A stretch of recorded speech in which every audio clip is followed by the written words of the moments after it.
تو ایسے میں یہ لڑکی تھانے کا نام سن کر ڈر جاتی ہے اور کہتی ہے کہ میں تھانے تو نہیں جاؤں گی. تو وہ کہتا ہے کہ اچھا یوں کرو, یہ کاغذ اور قلم لو. اب یہاں پہ یہ شخص جو ہے, میں سمجھتی ہوں کہ اس کی بھی غلطی ہے, جب وہ دیکھ رہا ہے کہ ایک لڑکی اتنی مشکوک لگ رہی ہے, اس کی ذمہ داری لینے کو یہ تیار ہے غالباً اپنے اس کمیشن کے لیے جو اس کو اس لڑکی سے ملنا تھا. اب یہ لڑکی کو کہتے ہیں کہ یہ کاغذ قلم لو, اس کے اوپر اپنا پورا یہ بیان لکھو اور بتاؤ کہ تم کون ہو, میں لے جاتا ہوں ویریفیکیشن کے لیے.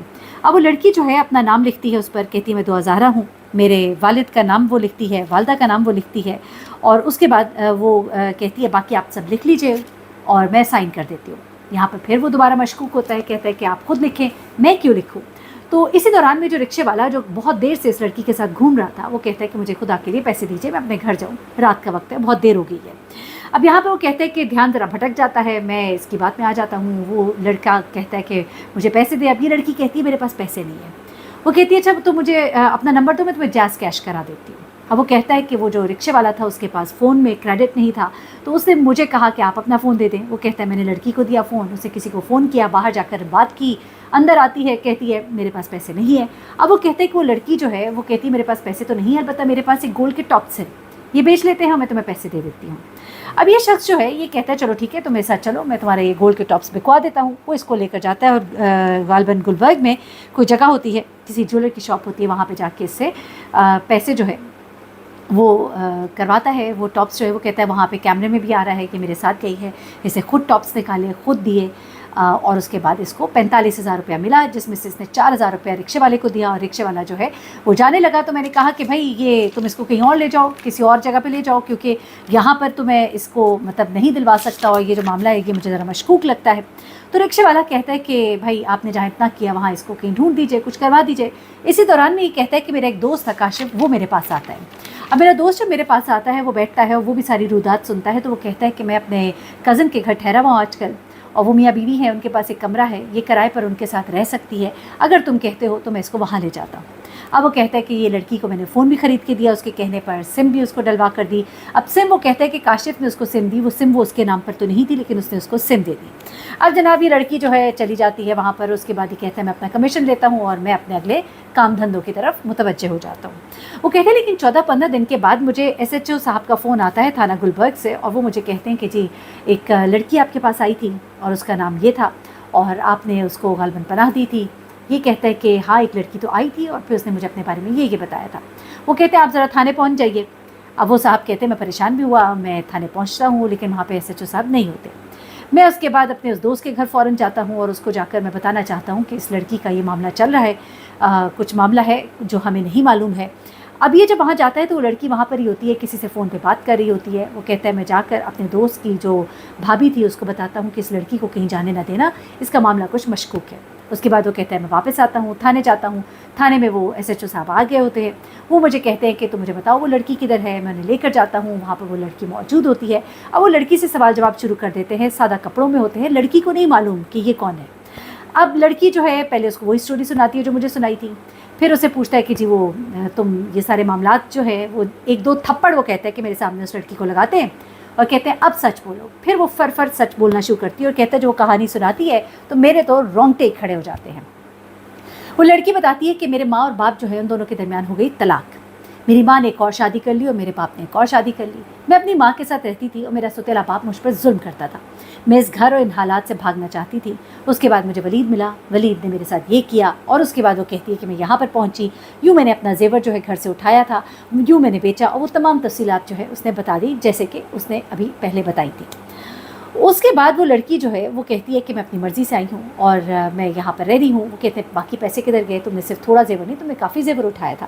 وہ کہتی ہے میں سارا باقی کا زیور جو ہے ان کی بھابھی کے ساتھ گئی تھی, اور یہاں پر ہی ایک سناریہ کی دکان تھی, اور وہاں پہ جا کے میں نے وہ زیور بیچا.